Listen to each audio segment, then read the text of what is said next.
Welcome to Ahead of the Game, a podcast brought to you by the Digital Marketing Institute. I'm your host, Will Francis, and today I'm talking to Cathal Melinn, our go-to expert on PPC, that's pay-per-click advertising in Google primarily.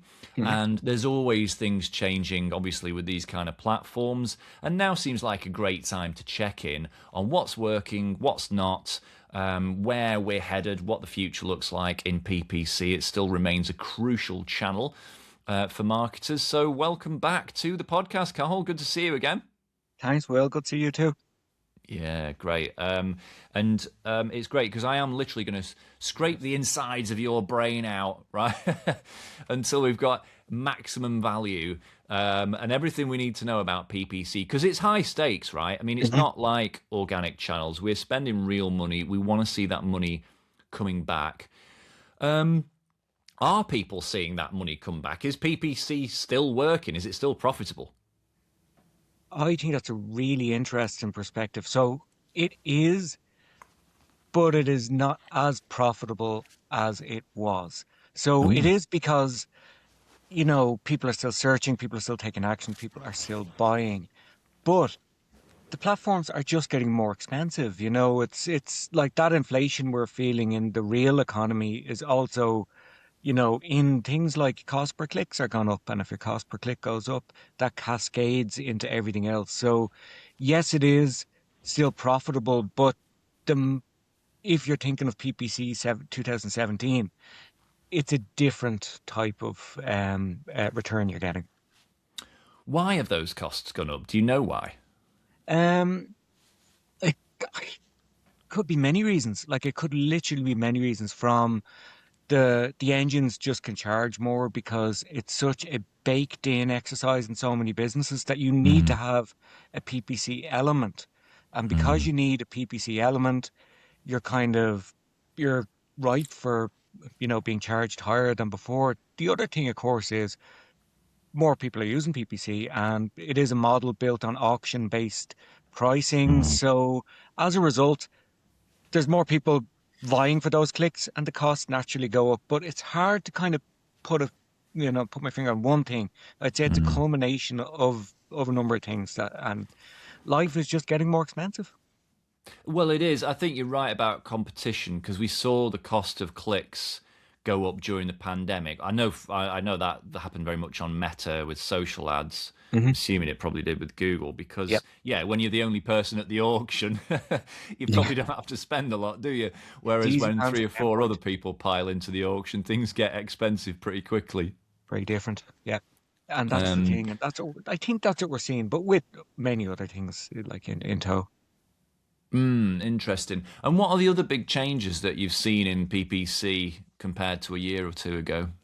I think the big change, the big conceptual change that I'm feeling and using more in PPC is PPC, if you think of our marketing funnel as being like awareness, consideration, and conversion. So predominantly PPC and Google, whether it's Bing or whatever, featured in that bottom of funnel area. Now they Mm, try, of course, from time to time they try to roll out different things like top of funnel advertising on YouTube or banner ads or yeah. all of that stuff, or what they call the full funnel. All of the stages of the funnel. Um, with Performance Max. The challenge with that is you're spreading a single point budget, your campaign budget, across, say, three different parts of the funnel. So top, middle, and bottom. Mm, What I'm seeing much more in Google now that I think is really good, and I've I'm I'm really building good faith in it, is mid-funnel campaigns. Mid-funnel campaigns are conceptually very, new territory for me because I'd typically be a conversion based marketer. yeah. I'm spending money to get sales, I'm spending money to get leads, whereas mid funnel is kind of like, that's the social guy's job.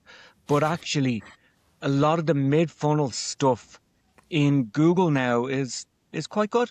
It's really quite good. And that's so it's not PPC search, but it's more the Google Ads platform itself. It's this campaign type called demand gen. Ah, So demand gen, yes. So yeah, these are the ones that show up in the kind of other bits of Google's real estate. yeah. Where do they show up to people? Yeah, so they show up in Gmail, they show up Mm. in on the YouTube home screen. You know, you've got the different Mm. tiles of the videos, and one of them might be like a native ad. Yep. They'll show up on Google Discover. They can show up in the Google Display Network. So the ad format is quite interesting because it's kind of like a native ad. So your Outbrain, your, you know, Yep. those type of resellers, but it's more effective in its targeting, and I think that's the real selling point for me is that the top of funnel has been like it's so broad. How can you measure anything? It's so far between top of funnel to conversion. Mid Yes. funnel, it does allow you to kind of quickly connect the dots. Yeah. You You are know, warming someone up because, like you say, the targeting, Google knows who it uses these two audience types, doesn't it? Affinity audiences, which is people who clearly are interested in something Mhm. based on their online behavior, and in market audiences, people who look like they are heading towards some sort of Yep. service or product. Hmm. And so I guess what you're saying is these middle of funnel ads, like the ones on YouTube homepage or in Gmail or Discover, they're based on those signals that someone's not. It's not as high intent as I'm actually searching for a Hmm. ski holiday in France, but because Google's seen I've been looking at that kind of thing online, it's really kind of nudging me in that direction, isn't it? And that's the thing. So it is that in-market piece with Interesting. a real good AI element to it. So, like, I know I'm sure we'll be talking about AI loads in the podcast, but the Mm. fact is, like, that AI, the promise of AI a couple of years ago didn't really kind of deliver until really the past couple of months. And Oh. where I'm seeing it especially is in demand gen. So with demand gen, you have your signals. So you've got, keywords that people typically use for sort of search history, websites they go to, and apps they Mm. might use. So that's your kind of first kind of bucket of signals. Then you'll overlay your own first party data, which Google's AI engine is quite good at modeling out to find other people. But there's this What is that one first thing. party data? What are you actually putting into to Google? So email addresses from CRMs or Yeah. email addresses from customer lists. Like, Hmm. so if you've an e-commerce website, you know, once you've got marketing consent to do so, you Yep. can take your purchasers and just use that, and you could say, "Hey Google, this is the template of the type of person that we are trying to sell to, or want to generate leads from, or whatever." And its modeling capabilities, while you don't see them, are just a lot better and they have to be better because the output is a lot better, the return is a lot better. Um, the one thing that Demand Gen has that no other campaign has that I think is really, really good, it's in the campaign build flow, is what's called seed audiences. So Mm. seed audiences are kind of like lookalike audiences or Yeah. the old Google similar audiences, but they're based typically on first party data. So what you do is you can say, Mm. these are my audience signals, keywords, websites, and apps. Um, and this is my first party data. And then this other one is, and now find people with similar characteristics to this audience list, and you can expand it out to be much more broader or much less and do it country specific. So it's it's a new feature it's a feature that hasn't been in Google in a while because they got rid of similar audiences a number of years back. Yeah. So, but it's really good to see it return, but it's only available in demand gen. And just you've all of these cleverly produced signals like your data, keywords, um, like competitor websites, and you do get this really like specific, like ideal customer persona that you Nice. are targeting in your mid-funnel ads, and it's mid-funnel and it's easier to measure, and it's just something that I just seem to have a much more faith in than, hey, we're Mm. going to, target your people at the start of their journey and you don't see Yeah. anything for a year, like, and by that stage you've forgotten about it. So Yeah, and are there? I mean, this may be a tough question, but are there certain categories of product or business that you think demand gen is particularly well suited? Are we talking sort of like small e-commerce?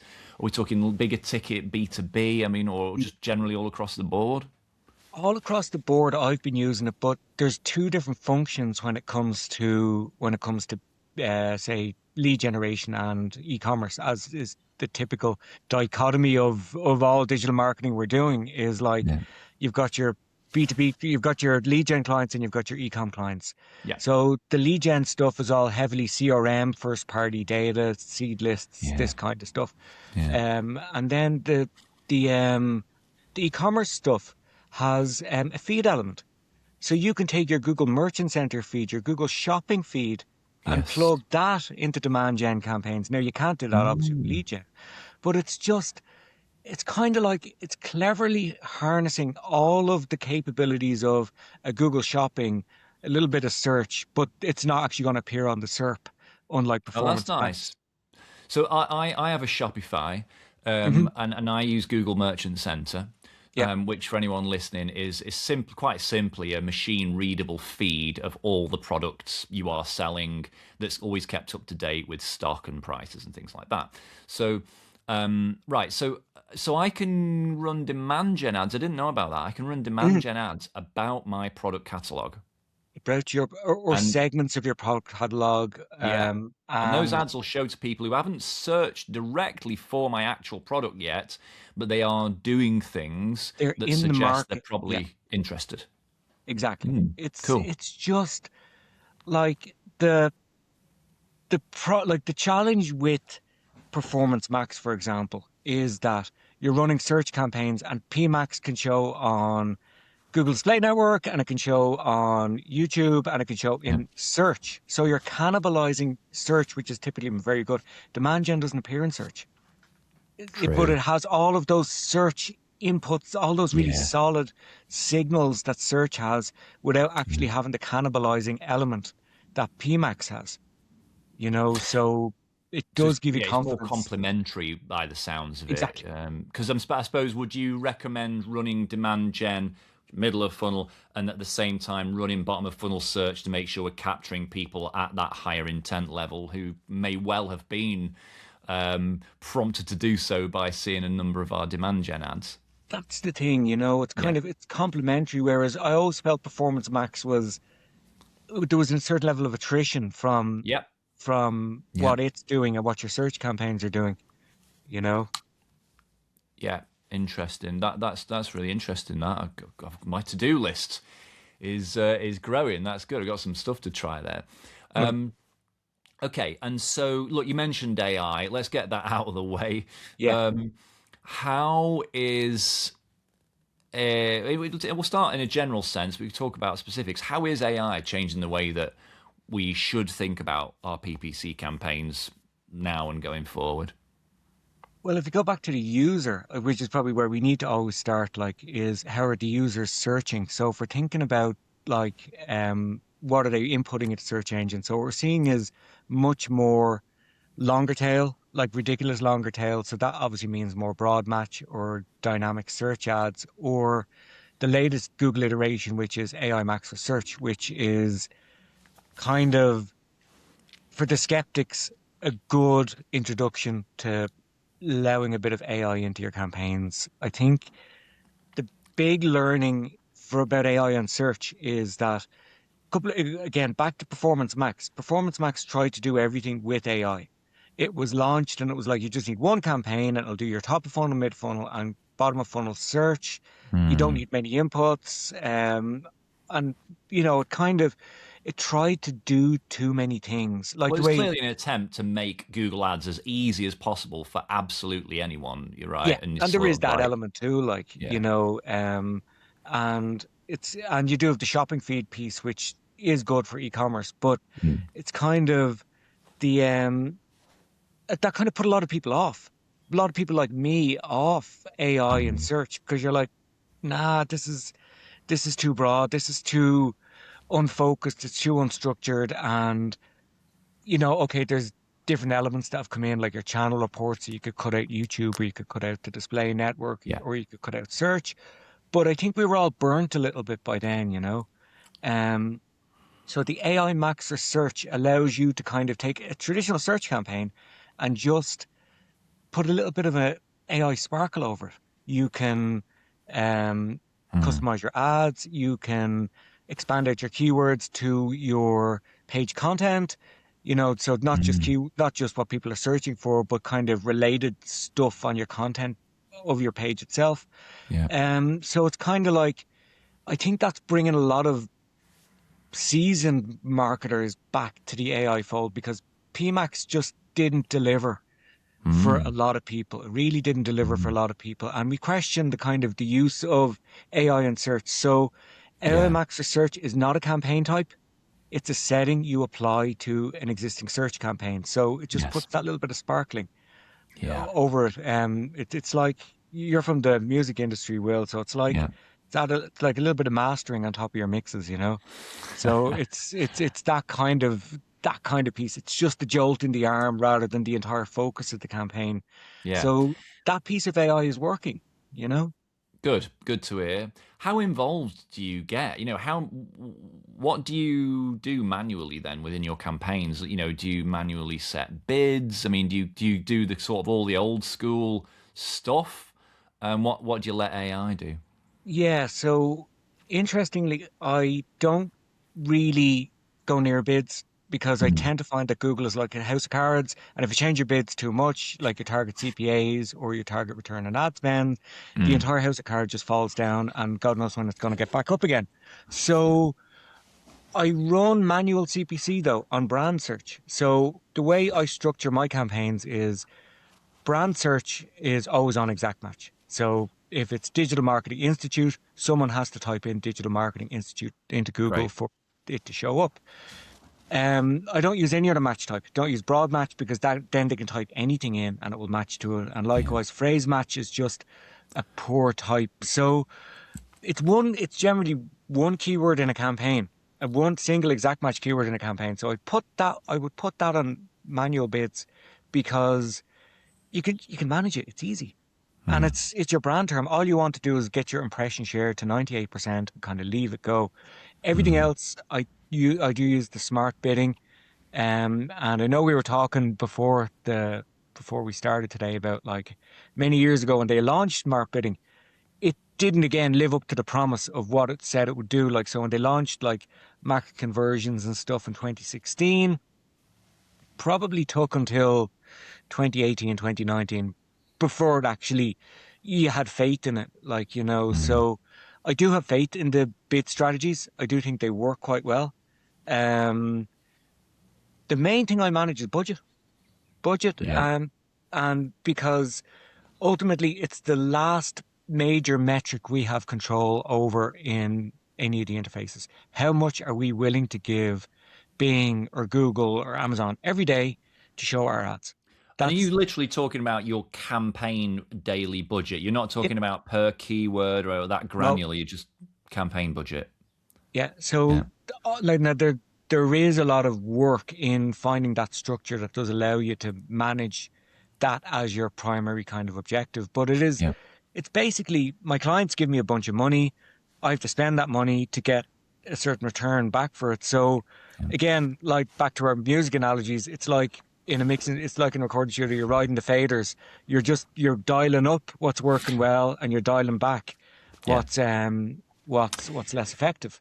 Yes. Well, I mean, you've triggered at least three questions from me there. So I'm just going to go back. So you talked about, and some of them are quite basic, but I just want to make sure we really understand this. So one thing you Hmm. talked about is buying against your brand term. Yeah. And that's something not everyone maybe thinks about. Just explain to me really clearly, why would you buy against the brand term, which is essentially the name of your business, as a keyword?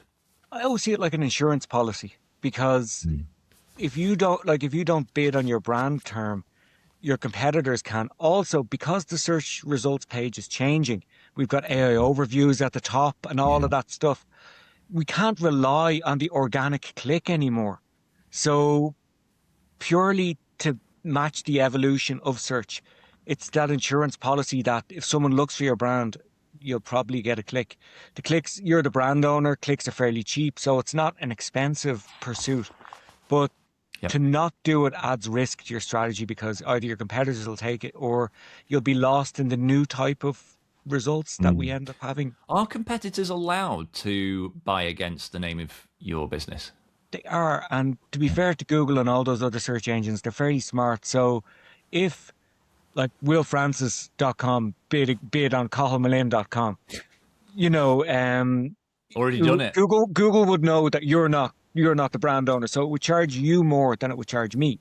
Oh. So I get to bid on my brand term for maybe 1 cent a day, 1 cent a click, and maybe you Mm. get to bid on my brand term for like €2 a click.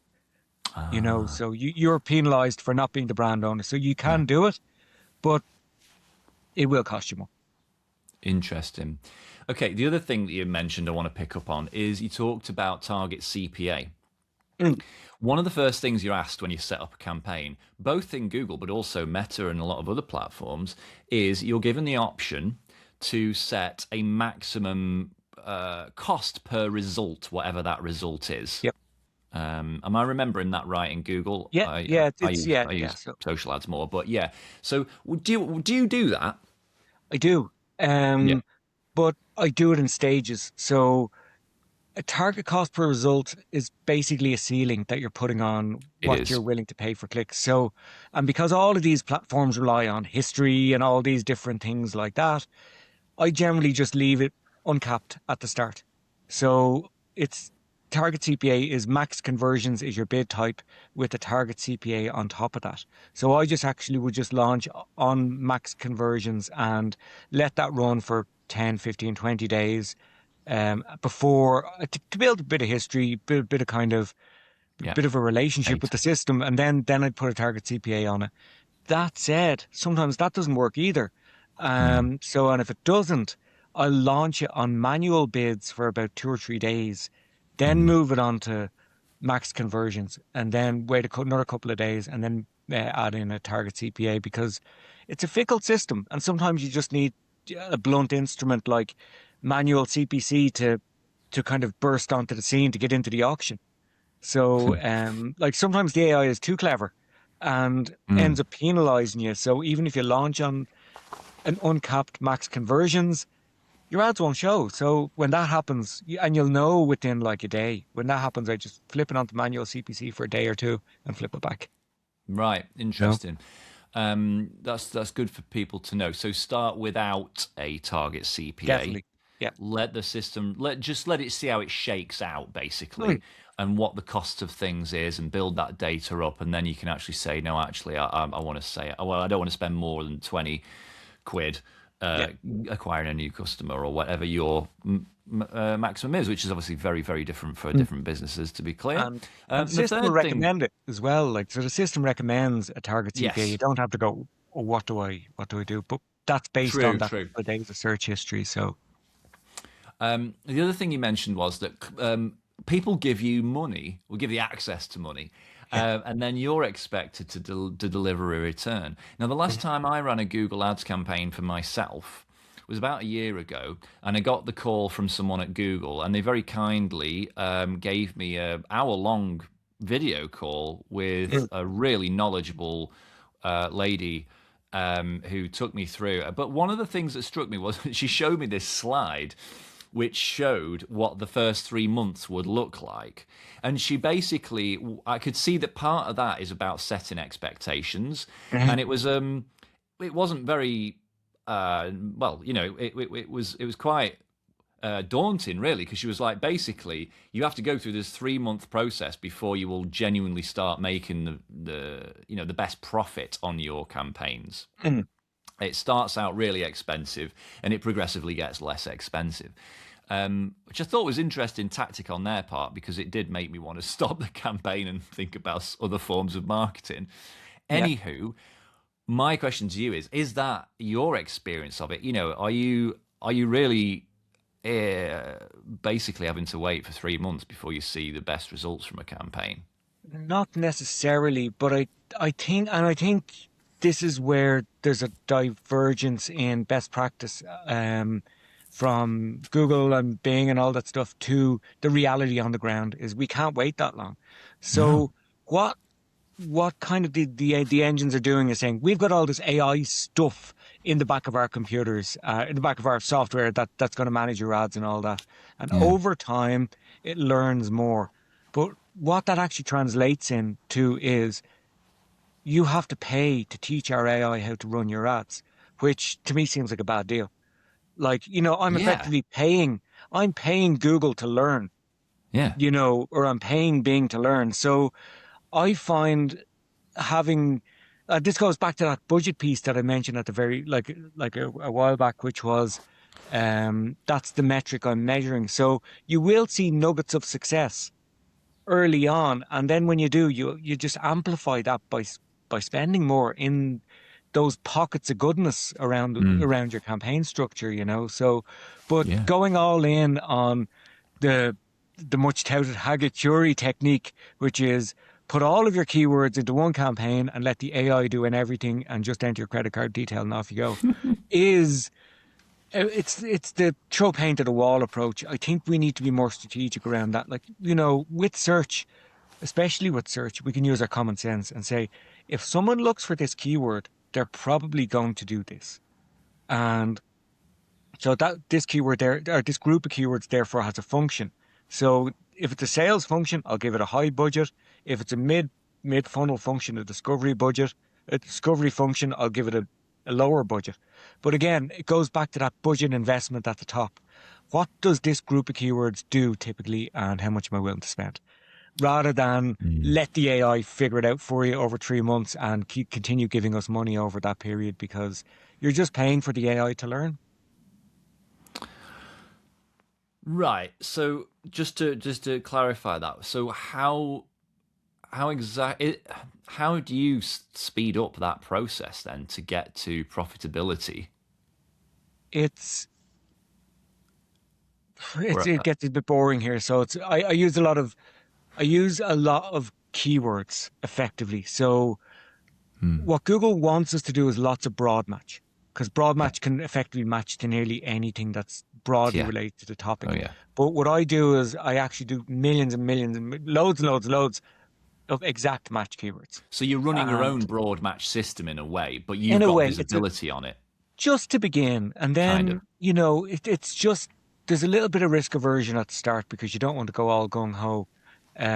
But like having things like if you're doing lead gen, your CRM, LinkedIn, not LinkedIn, your CRM linked to Google Ads, or whatever platform you're using, that does help.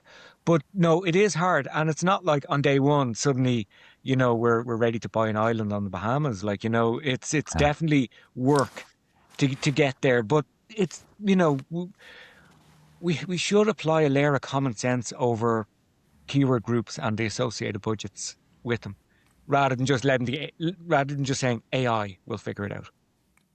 You Well, know, I'm just curious as to what you tell clients who are handing that money over. Like, is it like, thanks a lot, give me 3 months, or um, I would. You generally see a return from what work I'd be doing after a month, definitely. Like, yeah, cool, I do think that there is a scope with understanding of clients like that. If it's a brand new product to launch, that there is a mm, bit of runway we do have to kind of to go through yeah, to kind of get things up to speed. But if it's an existing campaign, the great thing about an existing campaign, for example, is you've got that historical data, so you can mm, cut out the pitfalls that maybe the prior manager might have used or missed, and you yeah, find you can turn that stuff around fairly quickly. But it's yeah, it's a combination mm, of whether it's launch, runway, or or just kind of fixing pitfalls from historical data would be yeah, my approach. yeah, cool. Um, you know, you funnily enough, you've talked about Bing. You've tried to be balanced. Hmm. I can tell. Not Yeah. Google's not the only game in town, Mhm. or is it? Where are you seeing the PPC budgets go? It's so my American clients to Amazon.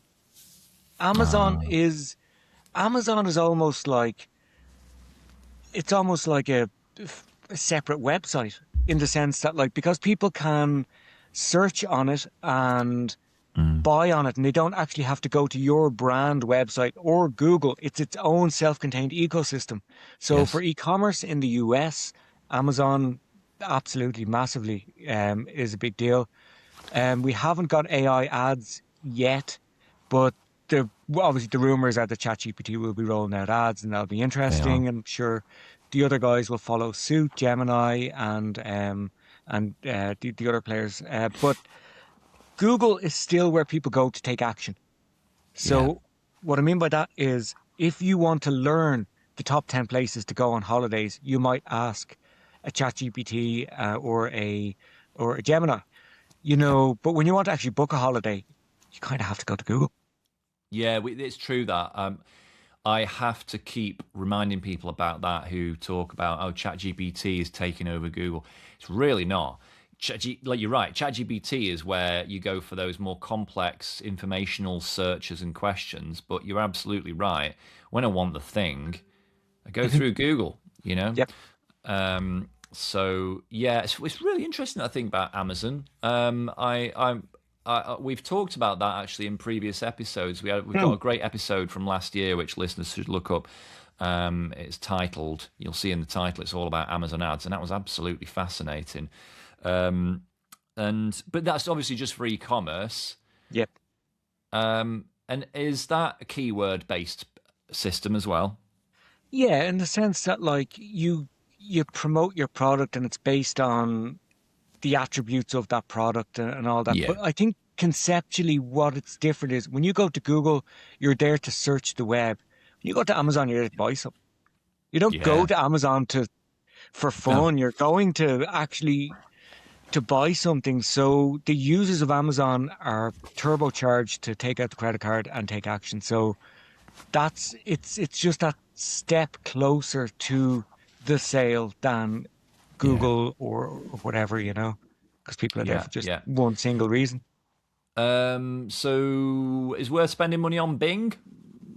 I think so for certain products. So for certain products, I've had lots and lots of success, and it's very market specific. So if you're selling to, like, for example, like senior executives, Oh yeah. Bing is really, really good. Really, really Well, they're all good locked for, into Microsoft sort of enterprise IT I think systems at so. work, right? Like there's a lock that they can only use Edge or whatever, Yeah. or, but if you're selling to kind of to younger people, it doesn't translate as well. Yeah. Hit and miss on e-commerce. For me, it's good for just brand on e-commerce. Mm. So Bing obviously do have a Microsoft Ads Merchant Center, which, they do have, effectively, they've all the exact same products that exist in Google. I don't think Yeah. they've Demand Gen yet, but they've Performance Max. They've got the same bidding strategies, but simply because Google has that, like, decades of data and expertise, their Yeah. systems are better.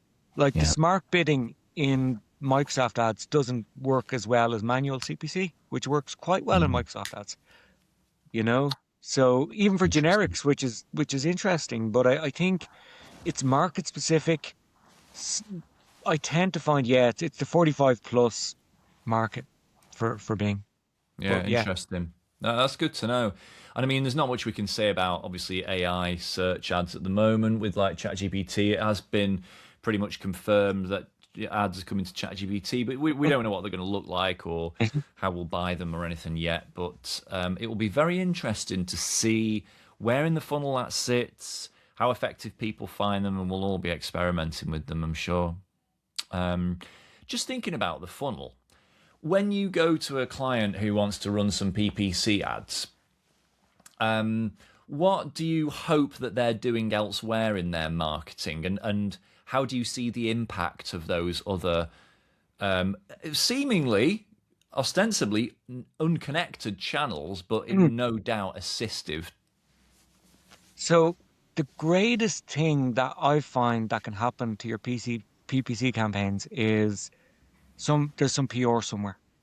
You're in Ah, the cool. newspaper, someone's appeared on a radio show as a guest or whatever, PR is absolute magic for paid search. Now it is Right. market specific. So if you're based in the UK and you've got some PR in south of France, your London search isn't going to go up, but your south of France search will go up. But so it's Yeah, yeah, like I find uh, PR, it just has this incredible, you know, driver of action to people. It's really, really good. That's well, and on that, what about the other way then? So if I've got a lot of PR planned, or I've just happened to have gotten some PR unexpectedly, is there a case for spinning up a quick PPC campaign to capitalize on those interests, on that Yep, interest I in those searches? definitely would. It's a great Mm, shout because mm, you can't rely on organic search. You can't rely on yeah. being cited in an AI overview or AI answer, Mm, despite pure being, one of the many signals that kind of influences the choice for those citations. Um, yeah, it's it just amplifies your PR. interesting. Like those two work really incredibly together, I have to say, PR and Mm, search. I'm going to do that. Right. Okay. And then I suppose then it logically follows that any big above the line, if they're running TV ads, outdoor radio, Mhm. those are the kind of things that are going to trigger searches, and we want to make sure we capture those searches. We're right bang at the top of that Yep. SERP. So we want to make sure we're kind of coordinating in that way, right? Yeah, and the, it is like you do find it. The challenge can often be that it's cost prohibitive.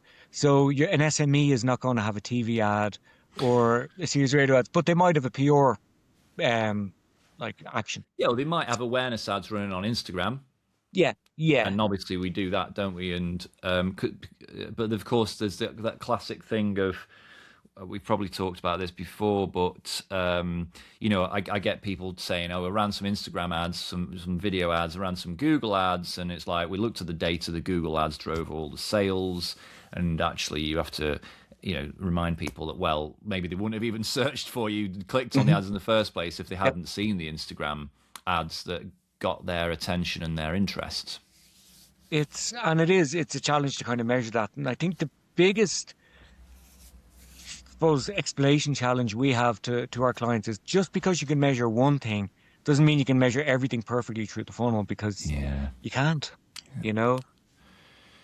It's true that I think as digital marketers we've been over the years just sold this idea that absolutely everything's trackable, Mm, and if you've not got some dashboard where absolutely everything's tracked and linked up and identified, yep. that you're somehow not reporting properly or doing it as well as you could. But you're absolutely right. There is so much that happens in the dark that you're never going to be able to join the dots. Yeah, someone saw that ad, they came to your website. You will never know it's the same person. So Yeah. just, stop feeling bad about it, And and not even track that, what you can. years ago, it'd be like, let's run a TV ad. We never know if anyone saw the TV ad. We never saw if anyone heard our No, radio spot. We never saw if true. anyone read our PR article. But people were happy to just do it because it was the right thing to do.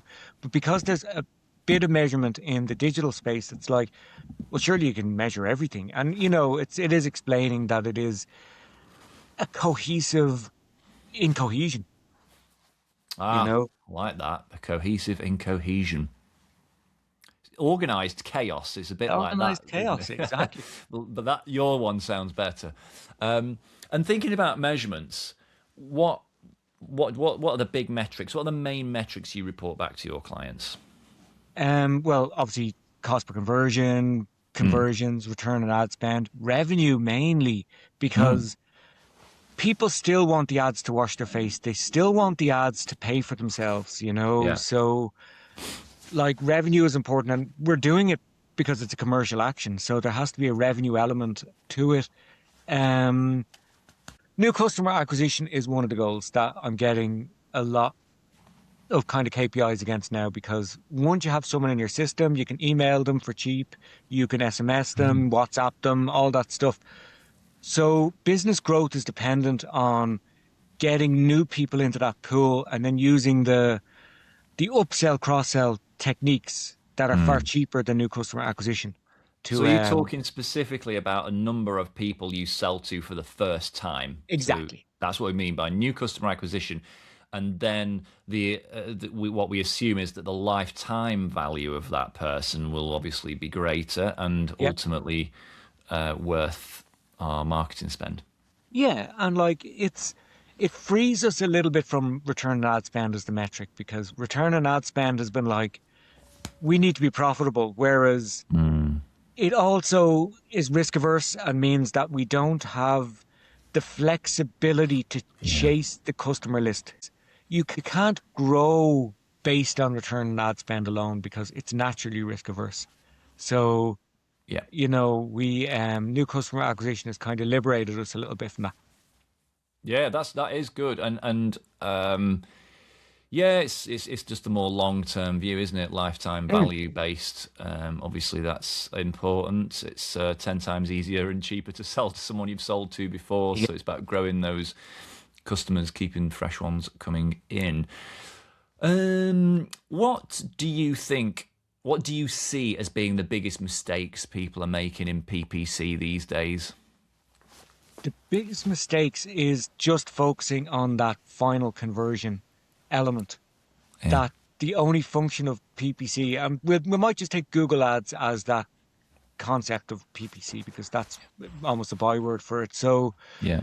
only doing search campaigns, only focusing on pure bottom of funnel keywords, and just like you're sweeping up that existing marketing intent, which is fine and it's quick and it's a good sugar rush of revenue and performance, but it does run out of steam after a while, and your campaigns do run out of steam after a while because yes, there's lots of people who want your product, but you do need to kind of keep the waters moving here. So back back to what we were talking about earlier, which is the mid funnel campaigns like demand gen, Mm. is feeding PPC at a rate that you see the return much quicker. So the kind of complementary elements of demand gen plus paid search become this kind of unified budget, and people are Sure. shying away from anything that's just not pure bottom of the funnel and ignoring that mid funnel activity. So that's Yeah. the mistake that I would see because it's based on fear and mistrust of things like Performance Max. If I'm honest, I'd say people Mm. like a lot of Interesting. people mistrusted it.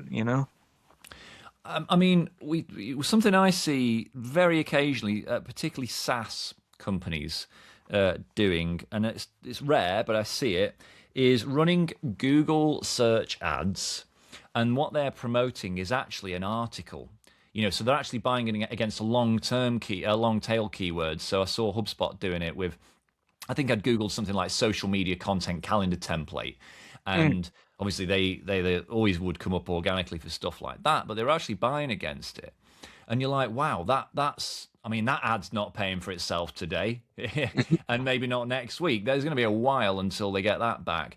yep. And it's rare because in general, you only see Google ads for things you can buy now. Hmm.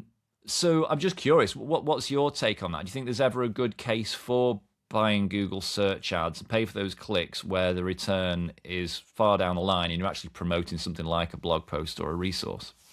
There is, there is, but also it could be a misconfigured AI Ah, powered campaign because the AI powered campaigns have this URL expansion element, which yeah. basically means that Google scans your entire website for the Mm, content, uses the content of your website as keyword inputs, and then effectively drops people on those ads. Now you can cut yeah. that out. You can cut that out with your kind of landing page exclusions and all of that.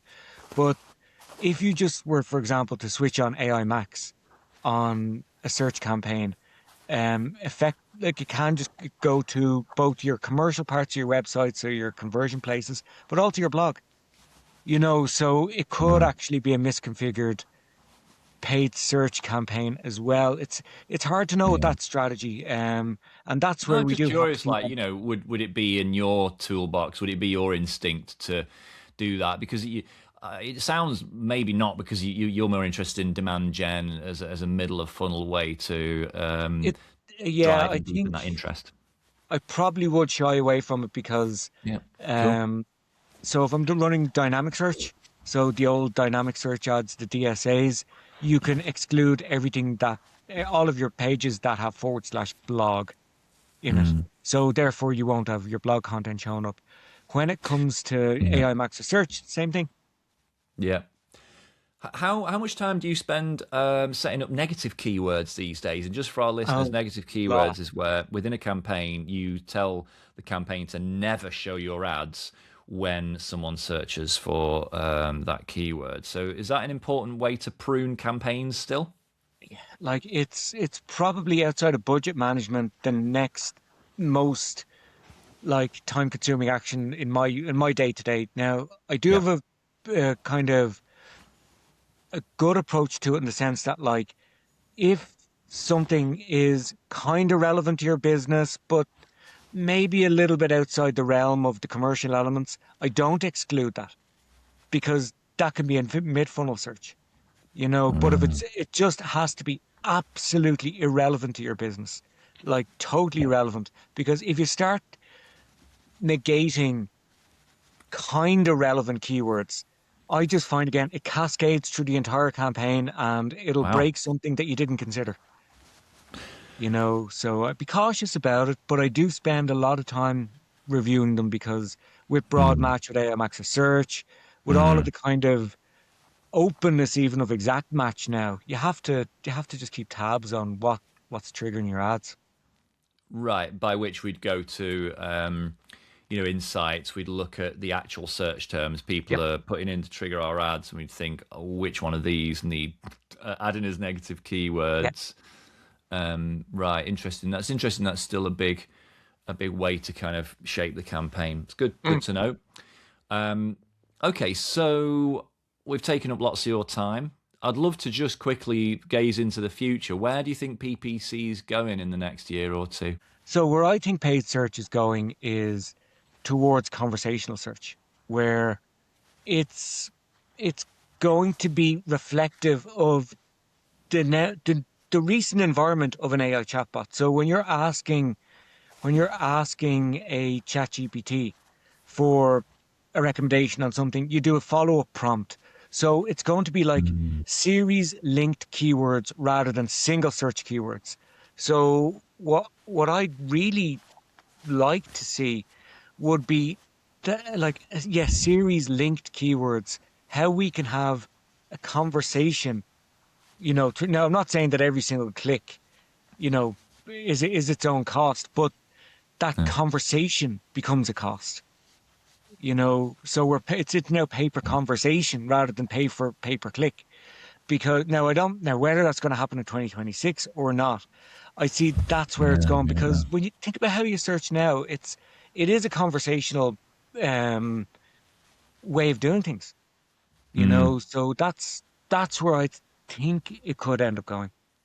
Yeah, that's interesting. I mean, I think that just speaks to the wider shifts in the way that people are querying Yep. their devices and the internet, and yeah, the Google in general. So it'll be really interesting to see how that changes. I mean, my sense is that people will still be Googling things in Yeah. a reasonably traditional way for a while. Mhm. I don't see that going away personally, and I think ChatGPT and chatbots will sit alongside that and also use that in the background. Let's face it, ChatGPT is just Googling stuff in the background anyway. Yeah. Uh, so, yeah. Okay. Do you know what? I'd love to know what's in your toolbox. What apps do you have open? Are there any apps we should know about, or maybe not? Maybe you just directly use Google Ads, but like you probably use the offline Google Ads editor, do you? I don't know. I do. I use Google Ads Editor. I use chatbots talking to chatbots as well. So I might say, "Hey Gemini, make a prompt for ChatGPT to help me do this," and then I'll overlay that, and then you know. ChatGPT is good because obviously it's Microsoft owned and you can kind of export stuff into spreadsheets and all of that. And then spreadsheets can be uploaded into different things. So it's like Oh, it's so you're getting it to do work like that. So formatting spreadsheets where you can import CSVs into Google Ads and exactly. stuff. Like the Right. really boring stuff where you're like Mm. you used to have to line up columns and delete certain rows and all of like Yeah. just get the AI to do that. Right. Um, Neaten up obviously you spend your time reviewing and then Mm. upload it. But like the main apps I use because I use a lot of HubSpot. I use a lot of HubSpot. It's the primary CRM that my clients do typically use, Yeah. and it's magic because it integrates so seamlessly with Meta ads, LinkedIn ads, and Google ads. So we do have much more of a funnel-based view of impressions to clicks Mm. to leads to deals to sales. Also it's a loop in the sense that like if I set up a conversion action in HubSpot, I can push that conversion action back into Google or into LinkedIn or into Meta and see that will be then used as a primary conversion action of the campaign. And I just like Yeah. it's such solid data. It's such solid data. And Mm. then Shopify, the app I would use in Shopify would be it's the YouTube and Google app, YouTube and Google app in Shopify for Merchant Center and Yeah. for other stuff. And then Yeah. you know those ones, nothing spectacular. Like really, Yeah. nothing spectacular beyond that. Sounds good to me. Sounds sensible. Look, I've got one last question for you. What are your top tips for someone just getting started? Like you've literally hardly touched it up to this point, and they're just getting started with PPC right now. What would be your sort of top succinct tips to give them? Two campaigns, brand and non-brand. Um, One keyword in your brand campaign, your brand name, on exact match, and then the top, say, 10 things that you reckon your customers would search for on exact match as well in your other campaign. Mm. Start off with 11 to 15 keywords. I know that sounds quite small, like I've keyword campaigns Mm. that have gone into hundreds of thousands of keywords and stuff, but you have to start somewhere. Yeah. Prove the point with that, you know, keep nudging your budgets up until you can't spend any more budget and then add new keywords, add new campaigns, but start with a kind of growth strategy down the road I would literally 10 to 15 keywords, two Yeah. campaigns would be where I would Good. start. That's good. Um, Look, I really appreciate your time. Thank you so much for that. One last question for you before you go. Where can people find and connect with you online? Oh yeah, so digital-basics.com is my company. So it is not a very good website. It's just a picture of my dog and my client list. So that's one place, and of course on LinkedIn. So just find me on LinkedIn. It's Cathal Melinn, all one word. Great stuff. Thank you so much, Carl. It's been an absolute pleasure to see you again and hope to Yeah, chat you too, again Will. Always soon. good to catch up.